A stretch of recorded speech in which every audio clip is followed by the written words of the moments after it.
Okay, so what we're going to do is we're going to work on a few examples of where this natural logarithmic function integration comes up. And what we're looking for, remember, is that we're looking for something of the form where anytime we take the antiderivative of du over u, we get the natural log of the absolute value of u plus some constant. So we keep this in mind whenever we're doing this kind of work.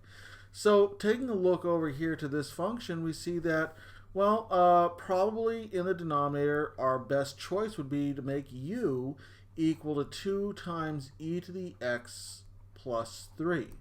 Now, we do have a little bit of a problem because if we take the derivative of u, we get 2 times e to the x dx, but looking at the numerator, we only have e to the x dx. So what do?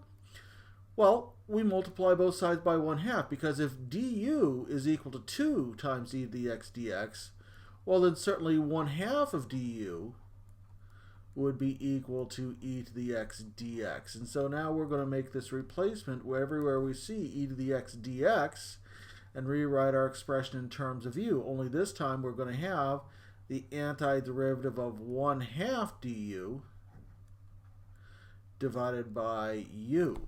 Which, stated another way, we can just drag that constant out and take 1/2 times the antiderivative of du divided by u. And we'll note that that's the same thing as then saying 1/2 times the natural log of the absolute value of u plus a constant.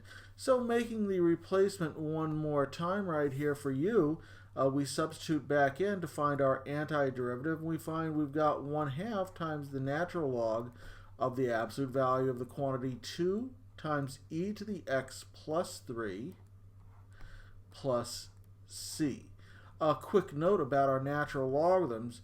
Remember that the domain of our natural logarithm is that the argument u must always be greater than 0, which is one of the reasons why we have the absolute value here.